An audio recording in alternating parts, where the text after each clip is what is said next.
much as far as like the UAS stuff. Right. And look where we're at now. Yep. Like this is where we're at. This is the new warfighting machine here. This is this Absolutely. simple drone and what it can Yep. do, the damages, and how do we protect ourselves against it, right? So it's that counter UAS and stuff. So Yeah, so that's kind of the main thing that I think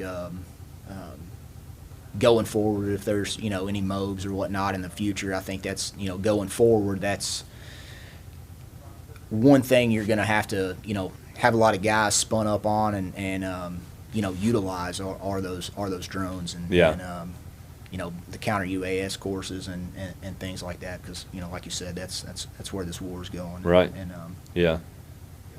you look at Ukraine or look at what's going on in Iran right now. It's that's basically Typical. That's it. Yeah.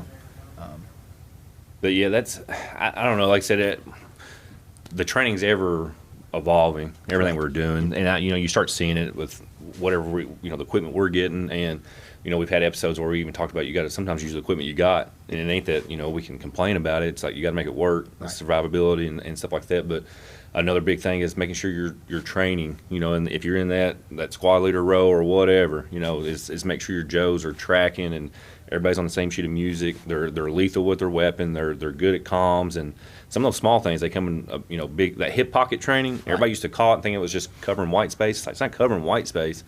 This is how we survive. This is how we operate. And sometimes it's just getting that radio out or getting that weapon system out and going over stuff. So, and I'm sure that's kind of the same with the 149th and the big rocks and the small rocks. So, Correct. But yeah, and going in, you get some of these high speed guys that want to compete, or girls. I'm sorry. You got these high speed soldiers. Correct. And we put on competitions, and then you kind of see those skills being shown. And I think Right. that's a good thing too to see, is you kind of see where everybody's been training at and what they've been doing. So Yep.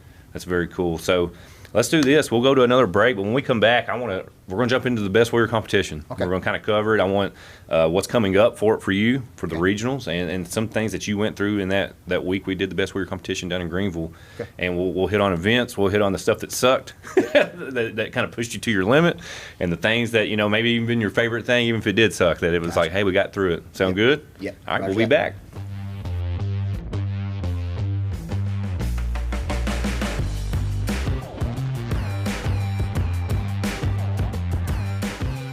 Welcome back to the G3P. I'm here with Sergeant Moody. He was the best warrior competition NCO winner for the 2026, I don't want to say games, I don't even know how to say it. It was just the competition, the best warrior competition. We've talked about, a little bit of his background, got to meet the soldier, a little bit of the spotlight, and then what he's been doing with the 149th, where he's at right now, and what their training plans have been, and some of the training they have done, and getting ready for future, operations. And then, so now we're just going to kind of reel it home with the best warrior competition for those who, what I've learned on this podcast is some of the subjects we cover. Some of these soldiers don't really know some of this stuff. So, Gotcha. best warrior competition. It's a physical, mental kind of stressor.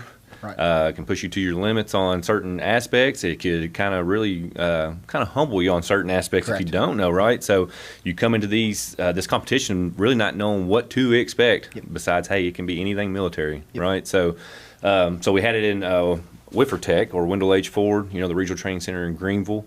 You said it was 3 days? 3 days. I can't Yep. even remember. 3-day event. So let's kind of jump into that. So second time competing in this, right? It is. Was there anything different that kind of caught you off guard, or was it kind of some of the similar things that y'all did before? There were a lot of similar events. I think last year it was a 4-day event. I think so. Right. So we had a few more events throughout that 4 days. We had some medical lanes and did some EIB tasks and things that we didn't do this time. But you go in anticipating that. But you go in really not knowing what the events are going to be. Right. I'm sure somewhere they had it planned out, and I actually think that it was scheduled for like November. Yeah, And then right, right. The government shut down. That's that kind of a thing. good point. Yep. We've talked about before on the podcast. A lot of your training, even with the guard, we see. It ain't just necessarily what some of these things that pop up. Yep. The kind of those speed bumps, I guess. Correct. Big one is the shutdown. Yep. We keep having the government shutdown, and it affects our funding, it affects our training events, and so you're right. We were supposed to have it later on in the year when this one was pushed to April, kinda, yep. right? So Yep. okay. So I think with that, with that, they kind of pulled a few events and just kind of focused on, hey, we're going to knock out, how many ever events it was total.